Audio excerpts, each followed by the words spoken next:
Hello friends, आप सबका स्वागत है आपके पसंदीदा YouTube channel smart GK trick में।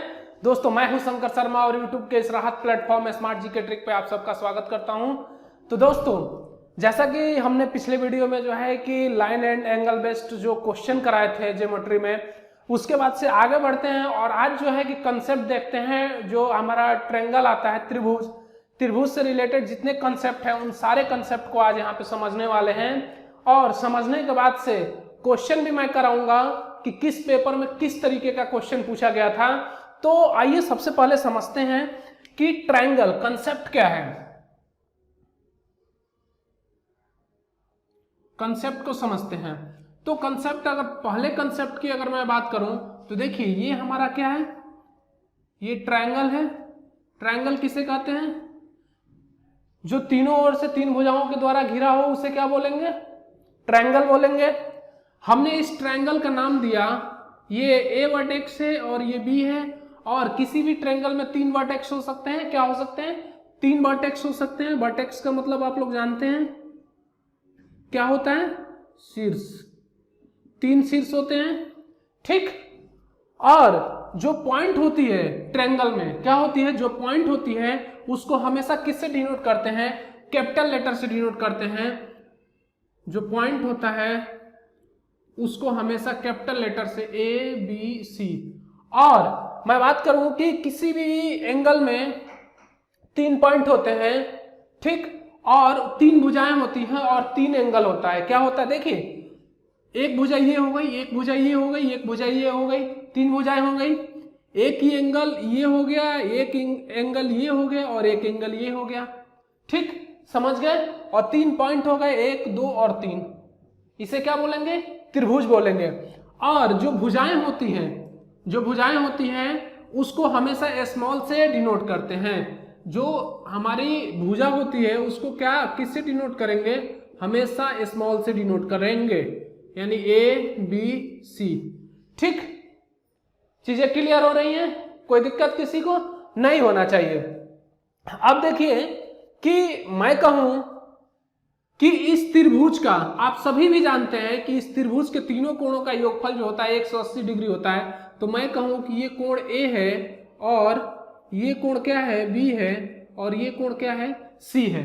तो मैं यहां लिख सकता हूं कि कोण ए प्लस कोण बी प्लस कोण सी इक्वल टू 180 डिग्री। किसी को कोई डाउट यहां तक? नहीं। लेकिन ए प्लस बी प्लस सी कोण जो होता है वो 180 डिग्री के बराबर होता है। ये क्यों होता है? कैसे होता है? आइए इसको समझते हैं कि ये कैसे होता है। तो देखिए, ये कैसे होता है, कैसे हम कह देते हैं कि इस त्रिभुज के तीनों कोणों का योगफल 180 डिग्री होता है। तो देखिए, बहुत ही प्यारा कंसेप्ट है। इस प्यारे कंसेप्ट को आप लोग अपनाइए। जब आप लोग इस प्यारे कंसेप्ट को अपना लेंगे तो क्वेश्चन तो यूं ही हो जाएगा। देखिए, कंसेप्ट समझिए। मैं कहूं इस बीसी के समानांतर एक मैंने यहां पे भी पैरेलल लाइन खींच दिया। क्या कर दिया? ए से गुजरता हुआ एक पैरेलल लाइन क्या कर दिया? खींच दिया। किसी को कोई दिक्कत? यानी ए से गुजरता हुआ एक पैरेलल लाइन खींचा, किसके समानांतर? यानी बीसी के समानांतर। अब देखिए, मैंने बताया था आप लोगों के लिए, क्या बताया था मैंने? कि जहां भी आपका अल्टरनेटिव एंगल बनता है, क्या बनता है? अल्टरनेटिव एंगल, यानी कि जहां भी जेड फॉर्मेट होता है, जैसे यहां पे देखिए जेड फॉर्मेट हो रहा है ये। अब बताइए, जहां जेड फॉर्मेट हो रहा है तो ये आंतरिक एकांतर कोण हो गया। क्या होगा? इंटरनल अल्टरनेटिव एंगल हो गया। तो ये कोण अगर बी है तो ये क्या हो जाएगा? बी हो जाएगा कोण। किसी को कोई डाउट यहां तक? नहीं। अब देखिए, यहां पे भी आपका जेड बन रहा है। बन रहा है या नहीं बन रहा है? बन रहा है, बिल्कुल बन रहा है। तो देखिए, अब मैं कहूं कि ये वाला एंगल कितना हो जाएगा तो आप लोग क्या कहेंगे झट से कि ये भी इंटरनल आपका अल्टरनेटिव एंगल बन रहा है, एकांतर कोण बन रहा है। तो ये भी आपका कोण सी हो जाएगा। और मैंने आपसे कहा कि किसी भी लाइन पे बनने वाला लीनियर पेयर का योगफल हमेशा कितना होता है? 180 डिग्री होता है। तो बताइए, इसका यानी कि कोण ए, कोण बी, कोण ए प्लस कोण सी का योगफल कितना हो जाएगा? कोण ए प्लस कोण बी प्लस कोण सी का योगफल कितना हो जाएगा? 180 डिग्री। बताइए, यहां तक किसी को कोई डाउट? तो आप लोग देख चुके हैं कि ये कैसे होता है, कोण ए, कोण बी और कोण सी प्लस में जब भी होगा इनका सम 180 डिग्री के बराबर होता है, वो आप लोग देख चुके हैं। तो बताइए दोस्तों आपको कंसेप्ट कैसा लगा? बहुत ही प्यारा कंसेप्ट है ना। तो देखिए ये बहुत ही प्यारा कंसेप्ट है। अब इसी में दूसरे कंसेप्ट की मैं बात करूं कि दूसरा कंसेप्ट क्या आता है, तो देखिए दूसरा कंसेप्ट ट्रायंगल हमारे पास यही रहेगा।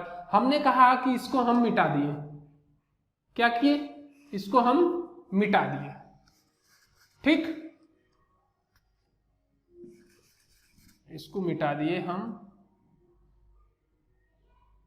और ये ए पॉइंट और ये एंगल मैंने बताया था कि कोण ए है, ठीक। अब देखिए मैंने कहा कि किसी भी कोण के सामने वाली जो भुजा होती है, ठीक, उसको हमेशा स्मॉल बी से डिनोट करेंगे। ए के सामने की भुजा को हमेशा किससे डिनोट करेंगे? स्मॉल ए से। सी के सामने की भुजा को हमेशा किससे डिनोट करेंगे? स्मॉल सी से। बताइए किसी को कोई डाउट?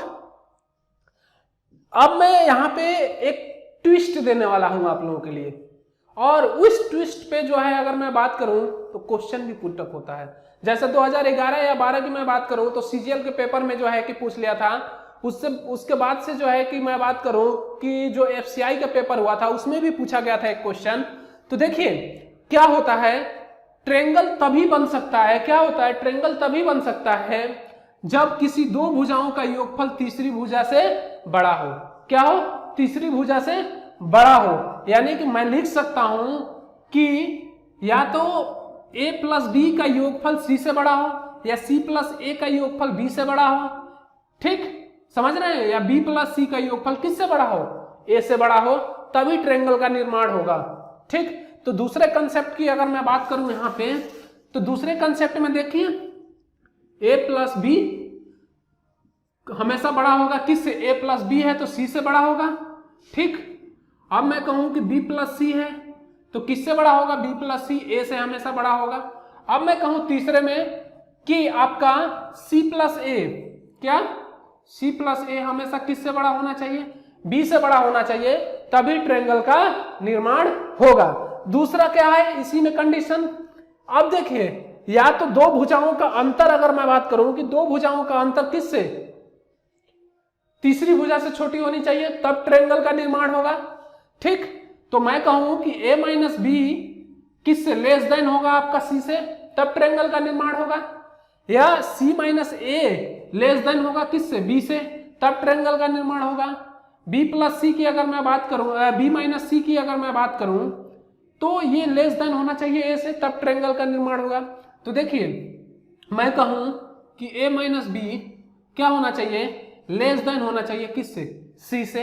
यानी कि इन दो भुजाओं का अंतर c से क्या होना चाहिए? तीसरी भुजा से कम होनी चाहिए, तभी ट्रायंगल का निर्माण होगा, ठीक। अब मैं कहूं b माइनस सी, b माइनस सी किससे छोटा होना चाहिए बताइए? a से। अब मैं कहूं कि c माइनस ए किससे छोटा होना चाहिए? b से। यानी कि दो भुजाओं का योगफल कितना होना चाहिए? तीसरी भुजा से कम होनी चाहिए। यहाँ पे मोड इसलिए दिया गया है क्योंकि कोई भी चीज माइनस में नहीं हो सकती है, प्लस में हो सकती है।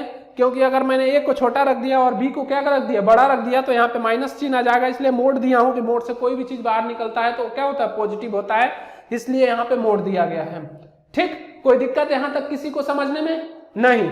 अब देखिए मैंने कहा कि भैया होता है, लेकिन इसको समझेंगे कैसे? इसको कैसे समझेंगे? आपने तो कह दिया कि दो भुजाओं का योगफल तीसरी भुजा से जो है कि आपका कम होता है, ज्यादा होता है, और इनका अंतर हमेशा तीसरी भुजा से कम होता है। कैसे होता है? देखिए आइए समझिए उसको कैसे होता है। हमने यहाँ पे एक ट्रायंगल बनाया, क्या बनाया? एक ट्रायंगल बनाया। हमने कहा कि ये हमारा 6 है और ये हमारा 9 है और ये हमारी क्या है? x है, ठीक। हमारी ये भुजा जो है x है और ये 6 है और ये 9 है, ठीक। तो हम कहें कि इसका x का मान कितना होगा? x का मान कितना होगा? तो आप क्या कहेंगे? आप क्या कहेंगे कि x का मान कितना होगा? आप कहेंगे कि आपके अनुसार तो 6 प्लस 9 की अगर मैं बात करूं तो ये 15 होगा, ठीक। यानी 6 प्लस 9 का योगफल हमेशा x से क्या होना चाहिए, ज्यादा होना चाहिए, यानी x का वैल्यू क्या होनी चाहिए, 15 से हमेशा क्या होनी चाहिए, 15 से हमेशा कम होनी चाहिए। कम होगी तभी तो ट्रायंगल बनेगा, बनेगा या नहीं बनेगा, तभी बनेगा। अब एक चीज बात करिए आप लोग, मैंने कहा कि इन दोनों का अंतर की अगर मैं बात करूं तो इन दोनों का अंतर कितना होना चाहिए, 9 में से 6 घटा 3, यानी x की जो वैल्यू होनी चाहिए वो कितनी होनी चाहिए, मिनिमम 3 होनी चाहिए। यानी कि 3 से अगर नीचे रहेगा तो क्या ट्रायंगल बनेगा, कभी नहीं बनेगा। ठीक, यानी कि 3 से हमें ऊपर ही लेनी पड़ेगी, यानी कि 4 से लेकर अगर 15 की मैं बात करूं तो यहाँ पे x का जो वैल्यू होगा वो 4 से अगर मैं बात करूं तो यहाँ पे लिख सकता हूं 3 लिख सकता हूं, 3 से बड़ा होनी चाहिए और 15 से क्या होनी चाहिए, छोटा होनी चाहिए। यानी कि अब मैं कहूं कि x का मान कितना संभव है, यहाँ पे कितने वैल्यू, कितने x का मान संभव है जो ट्रायंगल का निर्माण कर देंगे। तो देखिए उसको कैसे फाइंड आउट करते हैं वो भी देख लीजिए आप लोग। अब देखिए मैं कहूं कि x का वैल्यू यहाँ पे 15 तो हो नहीं सकता, तो यहाँ पे क्या रख दूं, 14 रख दूं। यहाँ पे क्या रख दूं, 3 तो हो नहीं सकता, 4। अब देखिए 14 में से 4 घटा कितना हुआ, 10 और 1 11। यहाँ पे मान क्या है, संभव है ट्रायंगल का, यानी कि 11 मान, यानी कि 11 मान अगर रखेंगे यहाँ पे 4 रख सकते हैं, 4 रख सकते हैं, 5 रख सकते हैं, 6 रख सकते हैं, 7 रख सकते हैं, 8 रख सकते हैं, 9 रख सकते हैं, 10 रख सकते हैं, 11 रख सकते हैं, 12 रख सकते हैं, 13 रख सकते हैं, 14 तक रख सकते हैं। यानी कि मैं कहूं कि इसका वैल्यू 14.99 तक आप लोग रख सकते हैं तो भी ट्रायंगल का आपका निर्माण हो जाएगा, लेकिन आप 15 नहीं रख सकते। ठीक, तो ट्रायंगल का निर्माण नहीं होगा। अब देखिए एक चीज और माध्यम से समझाने की आप लोगों को कोशिश करता हूं। तो देखिए ये वाली पॉइंट हमारे पास, मान लीजिए सपोज कोई पॉइंट है, ए पॉइंट है और ये बी पॉइंट है, ये सी पॉइंट है। हमने क्या किया कि सी पॉइंट को नीचे की तरफ लाया। ठीक, नीचे की तरफ लाएंगे, नीचे की तरफ लाएंगे तो ये यहां तक, ये वाला पॉइंट यहां पे आ जाएगा कि नहीं आ जाएगा, बताइए। बिल्कुल आ जाएगा। अब अगर यहाँ पे अगर 15 रख देंगे तो ये भुजा जो है कि 9 और 6 15 मिलके क्या बना देगी, एक रेखा बना देगी। जब रेखा बना देगी तो क्या ट्रायंगल हो जाएगा, क्या नहीं होगा ना। तो इसलिए x की जो वैल्यू होगी हमारी वो कितनी होनी चाहिए, 14 से लेकर आपका इस नंबर के अकॉर्डिंग 14 से लेकर आपका 4 से लेकर 14 के बीच का नंबर, 3 से लेकर 15 के बीच का नंबर और 4 से लेकर 14 तक का नंबर ले सकते हैं। ठीक, चीजें क्लियर हो रही हैं, ठीक है, आगे बढ़े। अब देखिए इसी पे जो है कि एक सीजीएल में क्वेश्चन आया था, वो कैसे आया था उसको समझिए आप लोग कि कैसे आया था। क्वेश्चन था आपका कि इनमें से कौन सा नंबर ट्रायंगल का निर्माण नहीं करेगा। तो देखिए नंबर क्या था, नंबर की मैं बात करूं, नंबर था आपका 4 था, 5 था और 7। दूसरे में दिया था ऑप्शन में आपका 3 दिया हुआ था, 5 दिया हुआ था, 8 दिया हुआ था। तीसरे में दिया हुआ था आपका, अगर मैं बात करूं तो तीसरे में दिया हुआ था आपका 6 दिया था, 9 दिया था और 12 दिया था। और इसमें चौथे में दिया हुआ था आपका, चौथे की मैं बात करूं तो चौथे में दिया हुआ था आपका 10, 12, 13 ये दिया हुआ था। अब बताइए इसमें से कौन सा जो है कि साइड्स मिलकर, कौन से 3 साइड्स मिलकर ट्रायंगल का निर्माण नहीं करेंगे। तो देखिए आप लोग इसी पे लगा दीजिए। बिल्कुल मैंने कहा कि किसी भी दो भुजाओं का योगफल कितनी, तीसरी से ज्यादा होनी चाहिए। तो 5, 4, 9, 7 से ज्यादा हो रही है, कोई दिक्कत नहीं।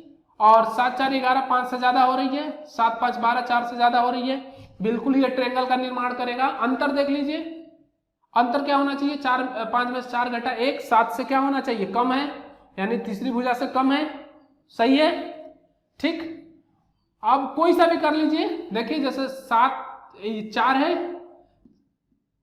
7 में से 4 घटा 3 हुआ, देखिए 5 से कम हो रहा है, बिल्कुल, तो ये ट्रायंगल का निर्माण कर देगा। अब देखिए 5 और 3 कितना होता है, 8 होता है। और 8 क्या ये ट्रायंगल का निर्माण करेगा, नहीं करेगा। तो यही आपका इस क्वेश्चन का आंसर हो जाएगा। ठीक, तो इस तरीके से क्वेश्चन इस पे बेस्ड आया था। ये FCI में भी पूछा गया क्वेश्चन है और CGL के 2011 या 12 के करीब करीब जो है कि ये क्वेश्चन पूछा गया था। आगे बढ़ते हैं। तो देखिए कंसेप्ट देखिए, ये हमारे पास क्या है, एक ट्रायंगल है, एक ट्रायंगल है, हमने इसका नाम दिया था A पॉइंट, B पॉइंट और ये C पॉइंट। हमने इसके लिए क्या दिया था कि ये हमारा एंगल है क्या है, कोण A, और ये हमारा एंगल है क्या है, कोण B, और ये हमारा एंगल है क्या है, कोण C। कोई दिक्कत किसी को यहां तक समझने में?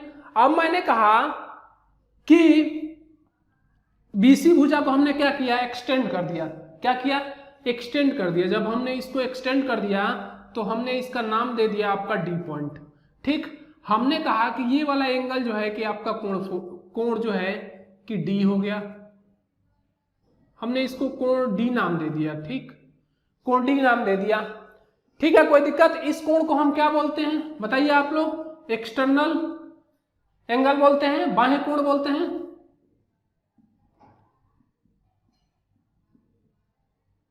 एक्सटर्नल एंगल यानी बाह्य कोण। कोई दिक्कत किसी को? ये हमारा एक्सटर्नल एंगल हो गया। हमने बोला था कि एक्सटर्नल एंगल वह एंगल होता है जो किसी आपका ट्रायंगल के अंतः कोण के जो सम होते हैं एंगल के, जैसे ये एंगल है कोण A और कोण B है, इसका इस कोण का ये क्या है, अपोजिट एंगल है। तो अपोजिट एंगलों का सम होता है, तो यहां पे लिख सकता हूं मैं कोण A प्लस कोण B। कोई दिक्कत किसी को? बाह्य कोण के बराबर होता है, कोई दिक्कत नहीं होनी चाहिए। यानी कि बाह्य एंगल का जो मान होता है वह त्रिभुज के आंतरिक कोण जो होते हैं उसके योगफल के बराबर होता है। ठीक है, चीजें समझ में आ रही? लेकिन भैया कैसे होता है? हमने तो कह दिया कि होता है, लेकिन होता कैसे है? देखिए कैसे होता है उसको समझिए कि ये कैसे होता है। ठीक, अब देखिए मैं कहूं कि ये हमारा कोण D है तो ये हमारा कोण C है। क्या है? ये हमारा कोण D है तो ये कोण क्या है, C है। इन दोनों का योगफल क्या होगा, 180 डिग्री होगा या नहीं होगा? होगा ना? होगा कि नहीं होगा? बिल्कुल होगा, क्योंकि मैंने बताया था कि किसी भी लीनियर पेयर कहीं भी बन रहा है, क्या बन रहा है, कहीं भी लीनियर पेयर बन रहा है तो उसका योगफल कितना होना चाहिए, 180 डिग्री होनी चाहिए अगर स्ट्रेट लाइन पे है तो ये हमारी स्ट्रेट लाइन है और इस पर लीनियर पेयर बन रहा है तो ये और ये मिलके कितना बनाएंगे, 180 डिग्री बनाएंगे। अब मैंने आप लोग जानते हैं कि किसी भी एंगल के तीनों कोणों का योगफल 180 डिग्री होता है, तो यहाँ क्या लिख सकता हूँ, कोण A प्लस कोण B प्लस कोण C इक्वल टू 180 डिग्री। अब देखिए 180 डिग्री दोनों बराबर है तो ये भी बराबर कर लें, यानी कि कोण A प्लस कोण B प्लस कोण C इक्वल टू कोण D प्लस कोण C। C से C कैंसिल, तो बताइए कोण A प्लस कोण B बराबर क्या हो जाएगा, कोण D। होगा या नहीं होगा? तो इसीलिए कहते हैं कि जो हमारा एक्सटर्नल एंगल होता है, क्या, जो हमारा एक्सटर्नल एंगल होता है वह त्रिभुज के जो अंतः कोण होते हैं उसके योगफल के बराबर होता है। अपोजिट जो अंतः कोण होते हैं इस बाह्य कोण के, उसके योगफल के बराबर होता है। कोई दिक्कत किसी को नहीं होनी चाहिए। आप देखिए ये एंगल समझ गए, तो मैंने कहा आप जो है कि AC भुजा को भी एक्सटेंड कर दीजिए। AC भुजा को एक्सटेंड कर देते हैं तो ये आपका एक्सटर्नल एंगल हो गया। इसके लिए कौन सी हो जाएगी, ये और ये हो जाएगी, तो यहां लिख सकता हूं कोण B प्लस कोण C। किसी को कोई डाउट नहीं होना चाहिए। मैंने कहा कि AB भुजा को भी हमने एक्सटेंड कर दिया। क्या किया, एक्सटेंड कर दिया। जब इसको एक्सटेंड कर दिया तो ये एंगल बना एक्सटर्नल एंगल। इसके लिए कौन सी एंगल हो जाएगी, A प्लस C, कोण A प्लस कोण C। कोई दिक्कत किसी को यहां तक नहीं होना चाहिए। अब मैंने कहा कि जो बाह्य कोण होते हैं, क्या होते हैं, किसी भी त्रिभुज के जो बाह्य कोण होते हैं उनका योगफल हमेशा 360 डिग्री होता है। कितना होता है, बाह्य कोणों का त्रिभुज के, मैं बात करूं त्रिभुज के बाह्य कोण का योगफल कितना होता है, 360 डिग्री होता है। कैसे होता है भैया, इसको समझाइए। हमने तो कह दिया कि भैया 360 होता है, लेकिन कैसे होता है इसको यहां पे समझने की बात है कि ये कैसे होता है योगफल 360। आइए देखिए कैसे होता है, उसको समझिए। हमने कहा कि जो हमारे बाह्य कोण है योगफल, देखिए कैसे होता है। यहां पे मैं कहूं कि कोण ए प्लस कोण सी, ये ले लिया, फिर ये ले लिया कोण ए प्लस कोण बी प्लस कोण बी प्लस कोण सी, हो गया कि नहीं हो गया? ठीक, अब देखिए कोण ए 2 कोण ए हो जाएगा प्लस कोण बी 2 कोण बी प्लस कोण सी 2 कोण सी, हो जाएगा नहीं होगा? 2 यहां से कॉमन ले लें तो ए प्लस बी प्लस कोण सी हो जाएगा। अब आप लोग जानते हैं कि त्रिभुज के तीनों कोणों का योगफल ए प्लस बी प्लस सी का योगफल कितना होता है? 180 डिग्री होता है। तो 2 इंटू 180 डिग्री कितना हो जाएगा? 360 डिग्री। बताइए कितना प्यारा कंसेप्ट है ना, चीजें समझ में आ रही हैं, मजा आ रहा है? आनंद लीजिए, आनंद लेते हुए पढ़िए चीजों को, बहुत ही मजा आएगा, क्वेश्चन भी करने में बहुत मजा आएगा। ठीक है, तो आगे बढ़ते हैं और इसी पे बेस्ड जो है कि अगला कंसेप्ट देखते हैं कि अगला कंसेप्ट क्या है। अब जो अगला कंसेप्ट आता है मैं बता चुका हूं आप लोगों को उसके बारे में थोड़ा सा, लेकिन उसको और थोड़ा सा डीप में जाते हैं और समझते हैं चीजों को, क्योंकि आगे जब मैं पढ़ाऊंगा तो उसकी जरूरत पड़ेगी। तो देखिए आइए समझिए उसको। ये हमारे पास क्या है? ट्रेंगल है, ये ट्रेंगल है और ये हमारे पास ए पॉइंट है, ये हमारे पास बी पॉइंट है, ये हमारे पास सी पॉइंट है। हमने कहा कि जब भी भुजा को डिनोट करते हैं तो स्मॉल से डिनोट करते हैं, तो बी के सामने की भुजा जो होगी वो क्या हो जाएगी? स्मॉल बी, और ए के सामने की भुजा क्या हो जाएगी? स्मॉल ए, और सी के सामने की भुजा क्या हो जाएगी? आपकी स्मॉल सी हो जाएगी। किसी को कोई डाउट?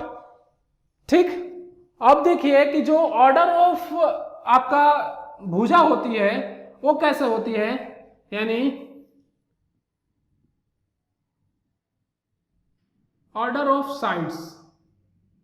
ऑर्डर ऑफ साइड्स की मैं बात करूं कि किस तरीके की होती है, तो उसको समझाने से पहले एक चीज समझिए कि मैंने कहा कि हमारे पास जो है कि ए है 40 सेंटीमीटर, बी हमने मान लिया कि 80 सेंटीमीटर है, सी हमने कहा कि 60 सेंटीमीटर है।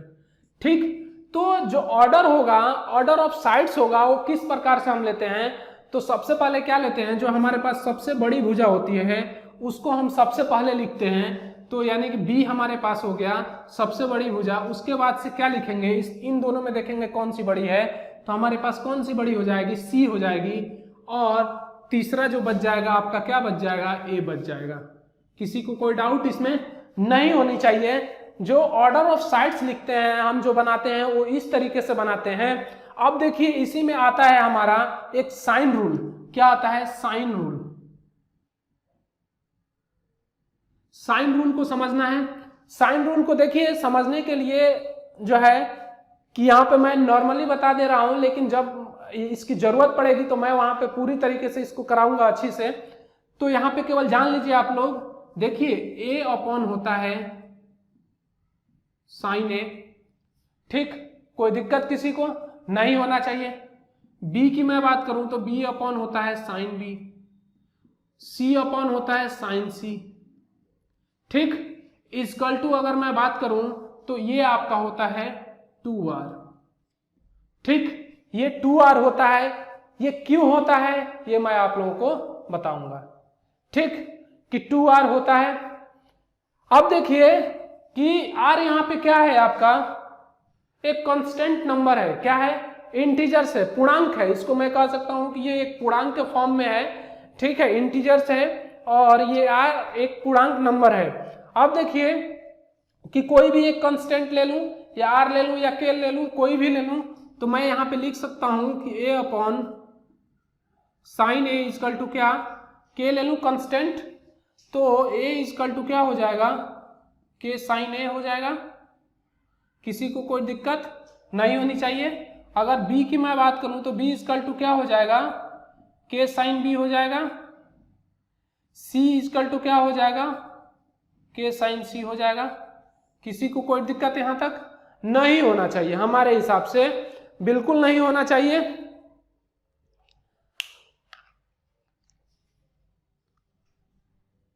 एक पूर्णांक, पूर्णांक देखिए पूर्णांक यहाँ पे मैं बात किया आर की, तो आर क्या है आपका सरकमफ्रेंस रेडियस है। रेडियस कहने का मतलब जैसे इस एंगल से मैंने खींच दिया यहाँ तक, तो ये आपका क्या हो गया सरकमफ्रेंस रेडियस हो गया आर। ठीक, यहां तक कोई समझने में कोई दिक्कत नहीं होनी चाहिए चीजें। जब मैं ये प्रूफ कराऊंगा तो कैसे बताऊंगा कि 2r कैसे आया, वहां पे मैं कराऊंगा आप लोगों के लिए। तो अभी तक केवल इतना जान लीजिए क्योंकि इसकी जरूरत पड़ेगी जब हम आपका क्वेश्चन करेंगे, ठीक है, तो वहां पे जो जरूरत पड़ेगी तो इसका यूज करेंगे। ठीक, अब मैं बात करूं कि इसी में एक आता है आपका कोसाइन रूल। क्या आता है? एक आता है आपका कोसाइन रूल। कोसाइन रूल को भी समझते हैं कि क्या होता है, उसको भी देख लेते हैं। तो कोसाइन रूल यहां पे लिख सकता हूं कोसाइन, देखिए उसको समझिए क्या होता है। तो देखिए ये हमारे पास मैंने कहा ये सामने ये जो है कि बी के सामने की भुजा क्या हो जाएगी स्मॉल बी, ए के सामने की भुजा क्या हो जाएगी स्मॉल ए, स्मॉल ए, सी के सामने की भुजा क्या हो जाएगी स्मॉल सी। ठीक, हमने कहा कि ए पॉइंट से हमने एक लंब डाल दिया बीसी पे। क्या किया? हमने एक लंब डाला, यानी ए से क्या किया कि एक लंब डाला बीसी पे। कोई दिक्कत किसी को नहीं होना चाहिए। लंब डाल दिया तो हमने कहा यहां से ये जो है कि x है और ये हमने हाइट ले ली h। कोई दिक्कत किसी को नहीं होना चाहिए हमारे हिसाब से। तो अब देखिए मैं इस त्रिभुज की अगर मैं बात करूं, किसकी? इस त्रिभुज की। तो इस त्रिभुज में पाइथागोरस लगाएंगे तो क्या होगा, ये हमारा कर्ण हो जाएगा और ये एंगल हमारा क्या है थीटा है।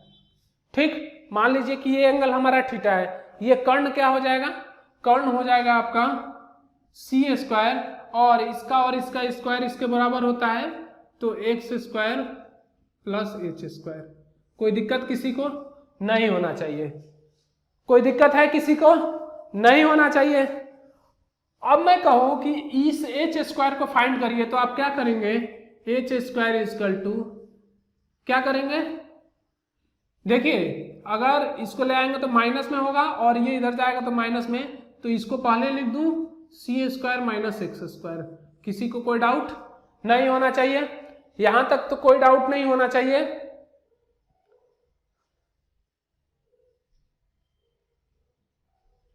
अब मैं कहूं कि त्रिभुज एसीडी देखिए ये हमारा मान लीजिए डी पॉइंट है, तो त्रिभुज एसीडी की अगर मैं बात करूं, त्रिभुज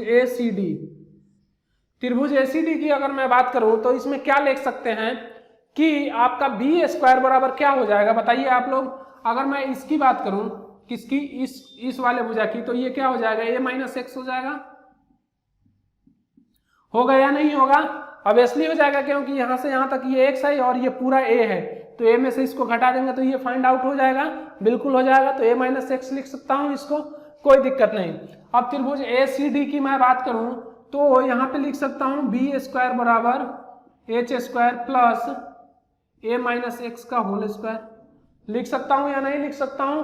बिल्कुल लिख सकता हूं। अब देखिए b square is equal to h square plus इसको क्या लिख सकता हूं मैं? A square plus 2ax plus x square. कोई दिक्कत नहीं होना चाहिए। अब एक चीज आप लोग समझिए कि इस h के बराबर इसको इधर लाऊं तो b square minus a square, यहां पे माइनस होगा क्योंकि यहां पे माइनस है, वहां पे मिस्टेक से लिख गया था। B square minus a square plus 2ax minus x square बराबर क्या हो जाएगा? H square. हो जाएगा या नहीं होगा? अब देखिए इस एच स्क्वायर बराबर ये भी एच स्क्वायर है, तो इस एच स्क्वायर बराबर इतना रख दूं, कोई दिक्कत? तो बी स्क्वायर बराबर a square plus 2ax minus x square बराबर क्या हो जाएगा आपका? C square minus x square हो जाएगा। अब देखिए ये भी माइनस में ये भी माइनस में है, क्या होगा? ये कैंसिल हो जाएगा, बिल्कुल हो जाएगा। तो अब बताइए सी स्क्वायर बराबर क्या हो जाएगा? B square minus a square plus 2ax हो जाएगा। अब देखिए हमें x की वैल्यू अगर cos थीटा के फॉर्म में लेनी है, किसके? क्योंकि कोसाइन रूल है तो cos थीटा इक्वल टू आपका क्या होता है, b/h होता है, यानी कि आधार बट्टा कर्ण होता है। तो इसके लिए क्या हो जाएगा, आधार, ये तो लंब हो जाएगा, ये आपका आधार हो जाएगा, यानी लिख सकता हूं x अपॉन क्या लिख सकता हूं, c लिख सकता हूं, कोई दिक्कत। अब बताइए x बराबर क्या लिख सकता हूं यहां से, तो c cos थीटा लिख सकता हूं, c cos थीटा लिख सकता हूं। तो इस x को हटा के यहां से c cos थीटा लिख सकता हूं, यानी c cos थीटा। कोई दिक्कत किसी को नहीं होनी चाहिए। c स्क्वायर बराबर b square minus a square plus 2ac cos theta. कोई दिक्कत किसी को नहीं होना चाहिए। अब देखिए इन दोनों को इधर लाऊं तो क्या हो जाएगा, c square minus b square plus a square हो जाएगा बराबर 2ac cos थीटा हो जाएगा। अब देखिए कि cos थीटा बराबर क्या लिख सकता हूं मैं, c square minus b square plus a square upon क्या लिख सकता हूं, 2ac। यही हमें फाइंड आउट करना था, क्या करना था, फाइंड आउट करना था। और इसी का उपयोग जो है कि हम क्वेश्चन में करेंगे जब हमारा क्वेश्चन आएगा तो। ठीक, तो ये आज का जो है कि हमारा कंसेप्ट रहा और इन कंसेप्टों पे बेस्ड आज क्वेश्चन देखने वाले हैं। तो क्वेश्चन देखते हैं कि क्वेश्चन कैसे करते हैं इस पे बेस्ड। आप लोग उतार लिए होंगे, इसको नोट डाउन कर लिए होंगे, ठीक है।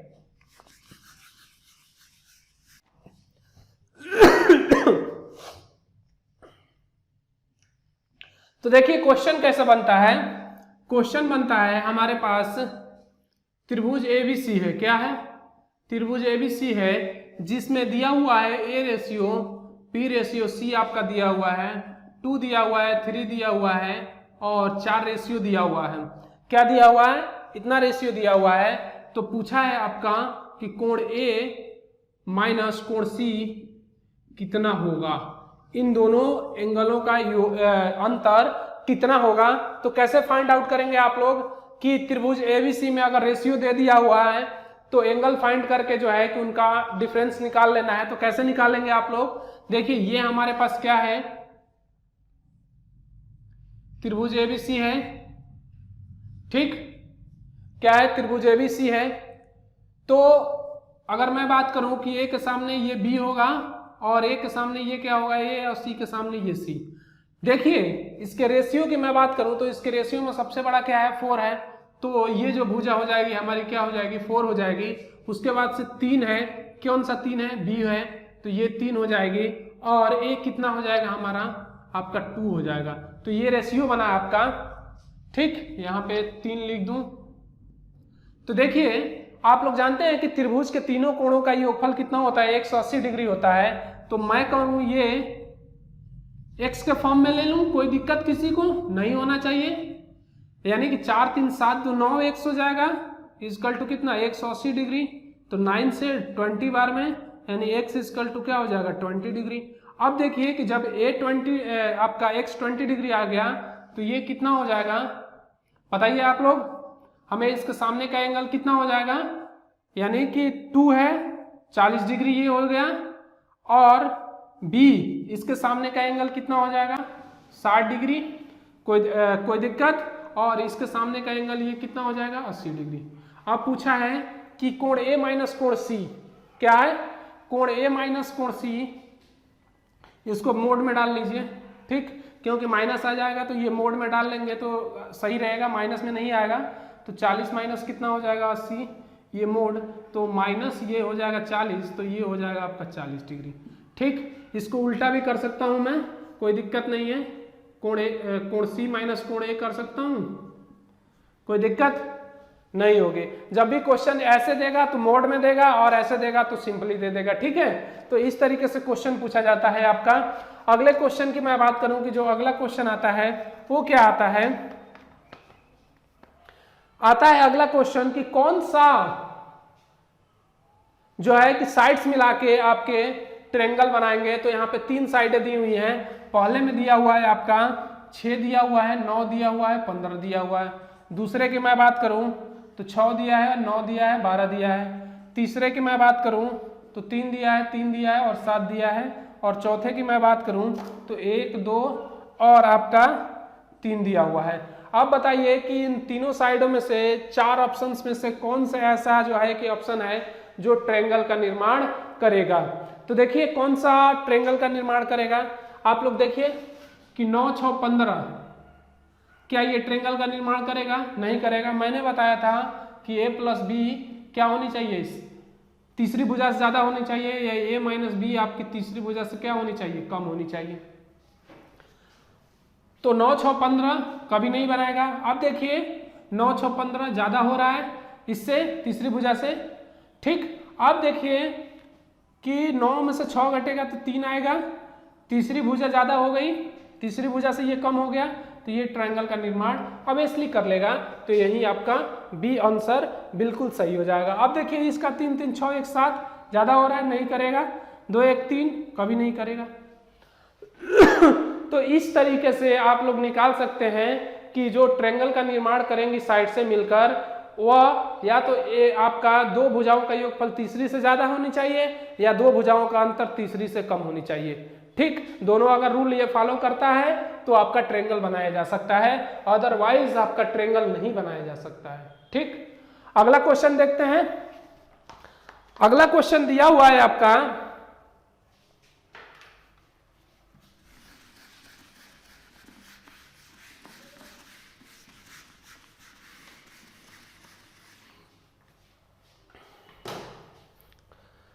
अगला क्वेश्चन दिया हुआ है त्रिभुज ABC में AB बराबर 5 सेंटीमीटर, ठीक है, BC बराबर 3 सेंटीमीटर, तो AC होगा। AC फाइंड आउट करने हैं कि क्या होगा। अगर सपोज मान लीजिए मैं कहूँ ये हमारा ट्रायंगल है, इसमें ये A है, ये B है, ये C है, इसमें दिया हुआ है AB आपका 5 सेंटीमीटर, ठीक, BC आपका दिया हुआ है 3 सेंटीमीटर, तो ये फाइंड आउट करना है कि ये भुजा कितनी होगी। तो क्या हो सकता है, आप लोग बताइए हमें कि ये भुजा कितनी हो सकती है। तो देखिए इसको कैसे फाइंड आउट करेंगे, इसके लिए ऑप्शन देखिए। सबसे पहले इसको ऑप्शन से करने की बिल्कुल कोशिश करिए, ठीक है। तो पहला ऑप्शन है इसका, उसकी मैं बात करूं तो दिया हुआ है 2AC 8, इस तरीके से। दूसरा दिया हुआ है आपका 2AC 8, ये दिया हुआ है आपका। तीसरा दिया हुआ है इसका 2AC 8, ये दिया हुआ है आपका। और डी दिया हुआ है आपका 2AC और ये दिया हुआ है 8। ये ऑप्शन है। अब देखिए ऑप्शन से करने की आप कोशिश करिएगा कि कैसे करेंगे। तो मैंने आप लोगों को बताया था कि 2 भुजाओं का योगफल तीसरी भुजा से क्या होनी चाहिए? ज्यादा होनी चाहिए। यानी कि 5 3 8, एक तो 8 हो गया, ठीक है। इससे क्या होनी चाहिए? इससे ज्यादा होनी चाहिए। तो मैं यहां लिख सकता हूं कि जो 8 है वो AC से क्या होनी चाहिए?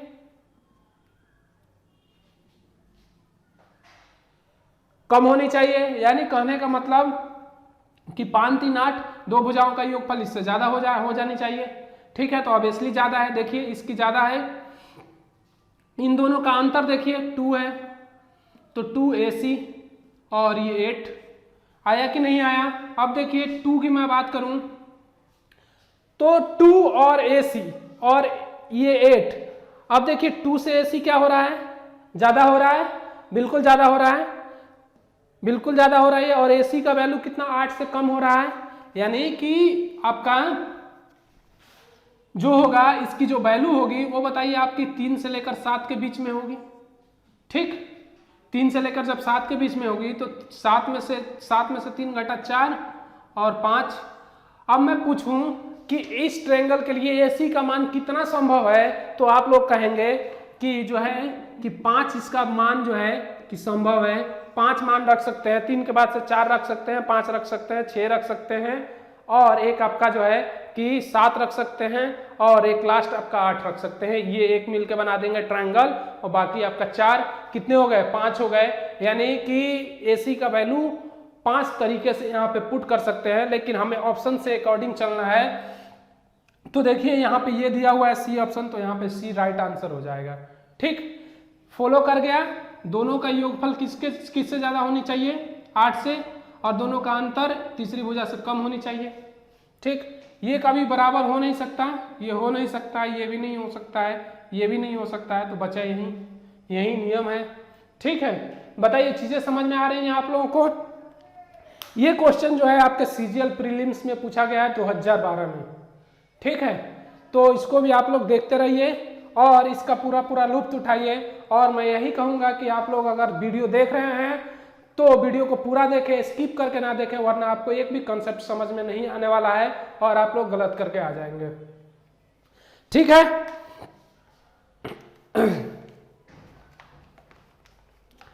एक क्वेश्चन और आता है, उसकी मैं बात करूं तो उस क्वेश्चन को देखते हैं।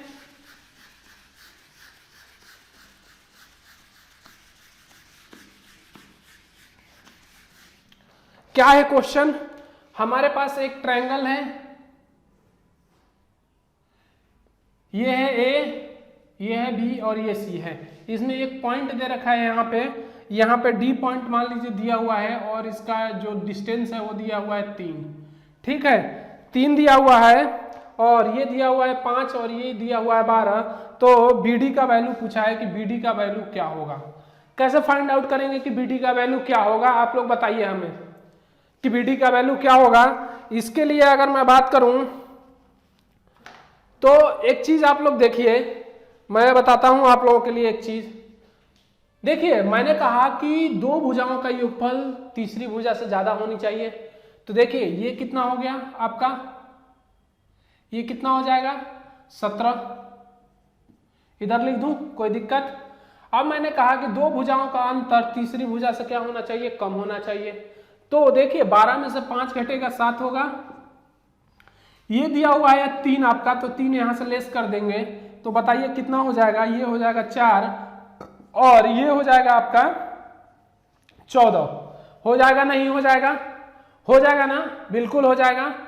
तो देखिए कि 4 से लेकर 14 के बीच में क्या होनी चाहिए कि 4 से लेकर 14 के बीच में ही इस BD का मान होना चाहिए या नहीं होना चाहिए। तो अब देखिए इसके लिए जो CD का जो पॉसिबल वैल्यू है BD का जो पॉसिबल वैल्यू है वो ऑप्शन देखिए आपको दिया हुआ है, कितना दिया हुआ है। A में दिया हुआ है आपका 4, B में दिया हुआ है आपका 14 और C में दिया हुआ है आपका 11 और D में दिया हुआ है आपका 15 डिग्री। ये दिया हुआ, देखिए ऐसे क्वेश्चनों को हमेशा जो है कि ऑप्शन से करने की कोशिश करिए और ऑप्शन से करेंगे तो बिल्कुल आसान हो जाएगा। 4 दिया हुआ है यहाँ पे, तो 4 हो सकता है क्या, कभी नहीं हो सकता है। ठीक, 14 हो सकता है क्या, नहीं हो सकता है। और 14 से ज्यादा 15 है तो क्या हो सकता है क्या, कभी नहीं हो सकता है। जब ये नहीं हो सकता है तो यहाँ पे जो है कि आपका ये वाला आंसर जो C आंसर है 11 इसका आंसर बिल्कुल पॉसिबल है, ये हो सकता है। तो ये आपका राइट आंसर हो जाएगा। तो आज के लिए दोस्तों इतना ही और मिलते हैं अगले वीडियो में। आज के लिए धन्यवाद, मिलते हैं अगले वीडियो में, तब तक के लिए जय हिंद।